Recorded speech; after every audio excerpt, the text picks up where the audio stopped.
అనేది AP fees reimbursement సంబంధించి official notification అయితే రావడం జరిగిందనమాట. ఇక్కడ కూడా మీరు చూడొచ్చు డేట్ అనేది 28th నవంబర్ 2024 అఫీషియల్ నోటిఫికేషన్ అయితే రావడం జరిగింది. వచ్చేసి రియంబర్స్మెంట్ ఆఫ్ ట్యూషన్ అనమాట. అంటే ఫీజ్ రియంబర్స్మెంట్కి సంబంధించి అకాడమిక్ ఇయర్ 2024-2025కి సంబంధించి ఈ యొక్క అఫీషియల్ నోటిఫికేషన్ అనేది రిలీజ్ చేయడం జరిగిందండి. సో ఇక డీటెయిల్స్లోకి వెళ్దాము. అంతకంటే ముందు ఎవరైతే మన ఛానల్ ఫస్ట్ టైం వాచ్ చేస్తుంటే ప్లీజ్ సబ్స్క్రైబ్ చేసుకోండి. ఎంత వాల్యుబుల్ ఇన్ఫర్మేషన్ ప్రొవైడ్ చేస్తున్నాం అనమాట. ఓకేనా, లైక్ స్కాలర్షిప్స్ కానీ, ఇంటర్న్షిప్స్ కానీ, ఫ్రీ కోర్సెస్ ప్రొవైడ్ చేసేది కానీ, మీకు కెరీర్ గైడెన్స్ కానీ మన యొక్క ఛానల్లో ప్రొవైడ్ చేస్తున్నాము. సో అటువంటివి మీకు కావాలంటే కనుక మన ఛానల్ సబ్స్క్రైబ్ చేసుకోండి. ఇదనమాట ఆర్డర్ అనేది మనకి జీవో అనేది ఏపీ గవర్నమెంట్ అనేది ప్రొవైడ్ చేయడం జరిగింది.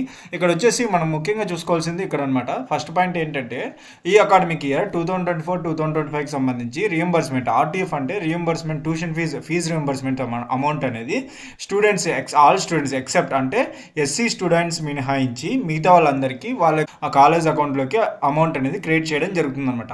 ఓకేనా, ఇదే అనమాట.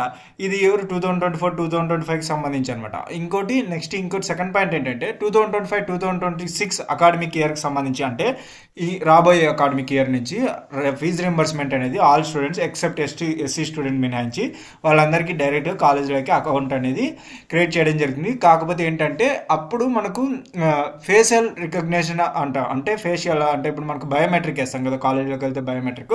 సో 2025-2026 అకాడమిక్ నుంచి మీకు ఫేస్ రికగ్నైజేషన్ ఉంటుందన్నమాట. అంటే మీరు ఒకటి ఉంటుంది స్క్రీన్, అక్కడికి వెళ్ళి మీ ఫేస్ కాలేజ్లో ఉంటుందన్నమాట. సో మీరు వెళ్ళి అటెండెన్స్ మాత్రమట అక్కడికి వెళ్ళి మీరు మీ ఫేస్ చూపించి అక్కడ రికగ్నైజ్ చేసుకుంటుంది ఆ సిస్టము. ఆ విధంగా అటెండెన్స్ అనేది తీసుకోవడం జరుగుతుందన్నమాట. ఇంతకుముందు బయోమెట్రిక్ ఉండేది. సో ఇప్పుడు నెక్స్ట్ నుంచి 2025-2026 నుంచి ఈ విధంగా అటెండెన్స్ ఫేషియల్ రికగ్నైజింగ్ సిస్టమ్ ద్వారా అటెండెన్స్ అనేది తీసుకోవడం జరుగుతుంది. సో ఆ విధంగా చేయడం జరుగుతుంది అనమాట. సో ఇంకోటి థర్డ్ పాయింట్ ఏంటంటే respective of SC students. So ఇక ఎస్సీ స్టూడెంట్స్ ఎవరైతే ఉంటారో వాళ్ళకి ఫీజు రింబర్స్మెంట్ అనేది కంటిన్యూగా రిలీజ్ చేయడం జరుగుతుందన్నమాట. అది కూడా 60% of the amount is bound by government of India. అంటే వీళ్ళకి ఏంటంటే ఎన్పిసిఐ అకౌంట్ అంటే నేషనల్ పేమెంట్ అకౌంట్తో లింక్అప్ అయి ఉండాలన్నమాట ఎస్సీ స్టూడెంట్స్. సో అప్పుడే అమౌంట్ అనేది మీకు సెంట్రల్ గవర్నమెంట్ వేస్తుంది, స్టేట్ గవర్నమెంట్ కూడా వేసే అమౌంట్ అనేది మీ యొక్క డైరెక్ట్గా ఇది స్టూడెంట్ అకౌంట్లకి ఏ అకౌంట్లకి అయితే మీరు ఎన్పిసిఐ అకౌంట్ లింక్అప్ చేసి స్టేటస్ లింక్అప్ చేసింటారో ఆ బ్యాంక్ అకౌంట్లకి అమౌంట్ అనేది క్రియేట్ అవ్వడం జరుగుతుంది. ఈ ఓన్లీ ఎస్సీ స్టూడెంట్స్ కోటే.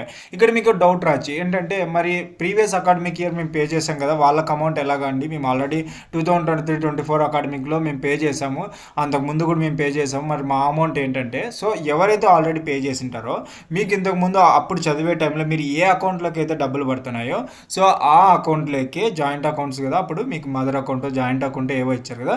సో పెండింగ్ ఫీజు బకాయిలు ఉన్నాయి అని చెప్పాను కదా, 3000 అబోవ్ 3000 పైన కోట్ల అబోవ్ ఉన్నాయని చెప్పాను కదా. ఆ అమౌంట్ అనేది ఎవరైతే ఆల్రెడీ ఫీజు పే చేశారో ఇంతకుముందు ఏ బ్యాంక్స్కి అయితే ఇచ్చారో వాటికి అమౌంట్ అనేది క్రియేట్ చేయడం జరుగుతుంది అనమాట. సో ఇది అఫీషియల్ నోటిఫికేషన్ అండి. సో మీకైతే అర్థమైంది కదా.